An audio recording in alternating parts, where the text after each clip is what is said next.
This is the DJI Osmo Action 4 and I'm recording this in 10-bit D-Log M. DJI sent me this one to try out. So let's have a look at the differences and the similarities and see how much of an upgrade it is from the DJI Osmo Action 3.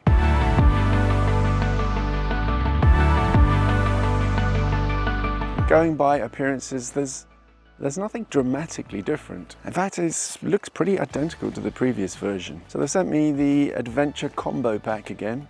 So that comes with a few little extras. You got the triple battery pack with charger. There's the extendable handle, and obviously you've got the cage so that you can attach it from the side as well. So again, it's pretty much identical to what you get in the Osmo Action 3 Adventure Combo. But I do think they're worth having, these little extras. It does depend on what you want to do with your action camera. The extending handle is good for vlogging, certainly. So the Osmo Action 4, it has the same kind of ease of use that you get with the previous versions. Very easy to set up. The user interface is pretty simple, especially when you compare it to the GoPro, which is, to my mind, quite complicated.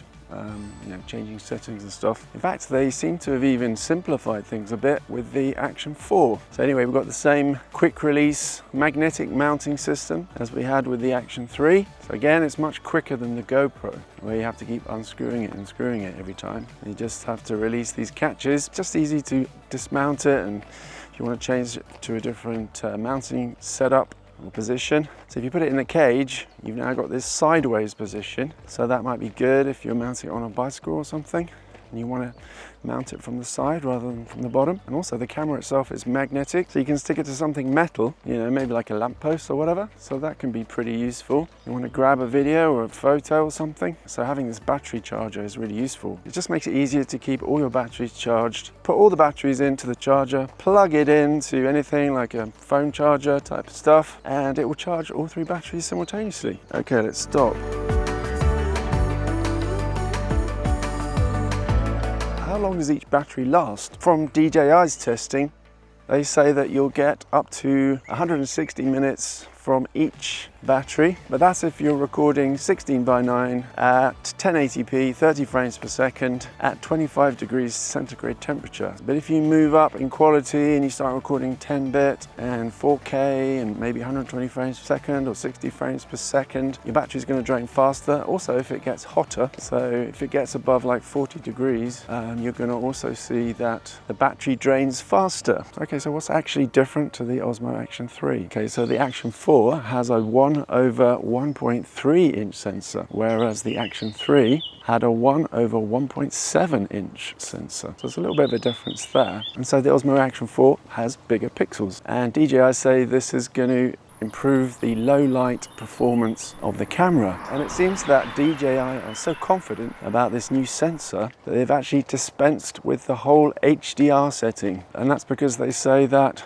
the sensor will give your videos a high dynamic range without the settings. DJI say that all videos recorded on the Action 4 will have a high dynamic range, so there's no actual need for an HDR mode. It doesn't change the available resolution. It's exactly the same as with the Osmo Action 3. So you can shoot 4K video, 16:9 or 4:3. So in the 4:3 aspect ratio, you can go up to 60 frames per second, and in the 16:9 aspect ratio, you can go up to 120 frames per second. You can get some good 4K slow motion. So with the camera's f2.8 aperture, just like most action cameras, there's no focus control, so everything's in focus up to about 1/2 meter from the camera. So don't get too close. There's no macro mode with these cameras.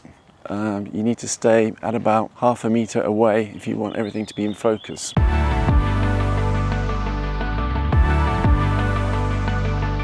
So the Osmo Action 3 also had 10-bit color, but it had a log setting called D-Cine-like. Now, like I say, the Osmo Action 4 also supports 10-bit color, but it has a different log profile, and that is the D-Log M color profile. So all you do is you just tap the settings and then enable this log profile. Pretty simple. If you've used a DJI drone, you'll probably be aware of this setting because it's been around for a while. Now that DJI are kind of bringing it into their action cameras. So of course the 10-bit log is a setting that you're going to use if you want to do more kind of color grading work. Now the thing is, if you select the HEVC codec in the camera, then it just records 10-bit color anyway, regardless of whether you've set it to the D-Log M color profile or not. Because I had it set to HEVC, everything that I've shot with this camera so far has been 10-bit, and I do think it looks good. So if you want 10-bit color but in a regular color profile, then all you got to do is just make sure it's in HEVC, and you can just switch off the log profile in the settings. So I do think there's a definite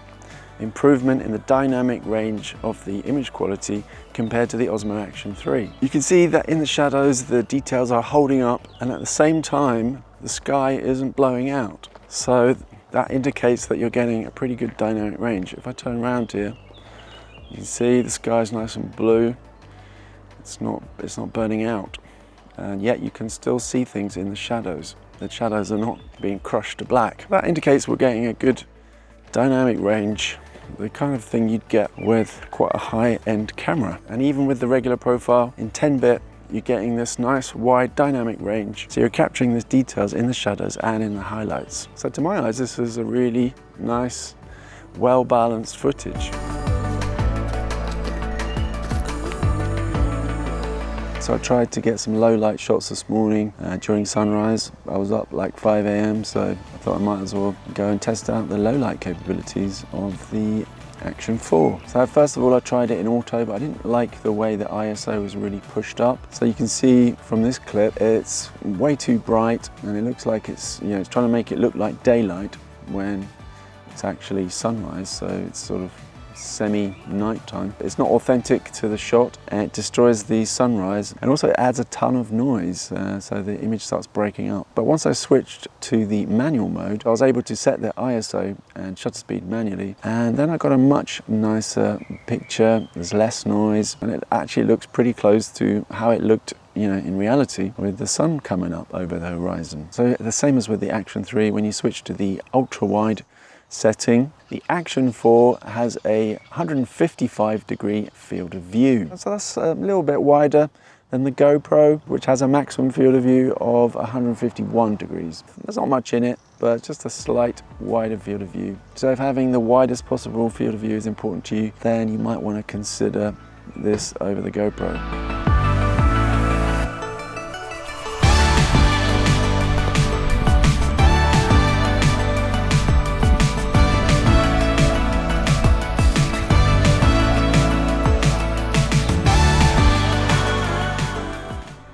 Oh, what a beautiful end to that shot. So another difference is that DJI have added another couple of meters to the maximum depth that you can go underwater with this camera. So you can now go down to 18 meters. Or with the Osmo Action 3, the maximum you could go down was 16 meters. And in case you don't know, the GoPro Hero 11 only goes down to 10 meters. So yeah, they've added a couple of extra meters there, which is pretty good. Maybe a small difference, but still, everything helps. So if you do a lot of underwater filming, then that might be a consideration for trying to decide between the Osmo Action 4 and the GoPro. I guess there'll be a new GoPro coming out in a few months, but at the moment, the Osmo Action 4 beats the GoPro Hero 11 in terms of depth underwater. So just like the Osmo Action 3, the Osmo Action 4 has dual touch screens. So we've got the screen on the back, we've got the screen on the front, and they're both touch screens, so you can adjust settings with both screens, and that just helps out, if you have your camera attached to you or attached to something else. So you might be in a situation where you can't always access easily the back screen to change settings. So having this feature where you can change settings using the front screen, although it is smaller and it is a little bit more fiddly, at least you've got that option. Whereas the GoPro Hero 11 only has a rear touchscreen, and it does have a front screen for monitoring purposes, but you can't actually use it to change settings. Yeah, so that's that.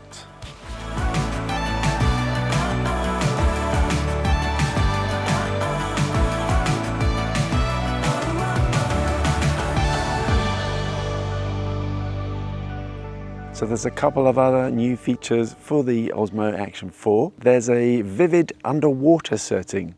which you can access through the DJI Mimo app. I haven't actually tested it myself, but DJI says that it restores true-to-life colors for underwater footage. And another new feature is that you can now access the gyro data from the Osmo Action 4. So this was something that users of the Osmo Action 3 asked for. So now we've got it in the Action 4. This allows you to add stabilization when you're editing your footage using software like, for example, GyroFlow. This means that you can actually switch off stabilization when you're filming, and then you just use this gyro data later. And one good reason that we would want to do that is that in low light situations, or if you wanted to use ND filters to slow your shutter speed, the downside of doing that is that the inbuilt stabilization doesn't work as well, and you start to see these artifacts in the video. But by using the gyro data instead, you can switch off the stabilization, you remove these artifacts, and then you add the stabilization later. Look, no microphone. Because I thought you might want to hear the inbuilt mic. I actually got my first camera on my 7th birthday, and it was an 8mm film camera, and I'm going to be 58 tomorrow. Can you believe that? So I've got over 50 years of filmmaking knowledge stored up here. That's pretty scary stuff, isn't it? 50 years, half a century. But actually by the time you watch this, I'll already be 58. Where did all that time go? And what have I been doing with it? Have I really done the most that I could have done? I remember as my dad was sort of succumbing to dementia day by day, month by month, we still had plans. We still had things they wanted to do. That's the same for everyone, isn't it? It just comes to a point where that's it. But on that cheery note, if you have plans, I would suggest you get started as soon as you can. Don't put it off. And if you want to learn more about filmmaking, don't leave it until, another day. You got to start now.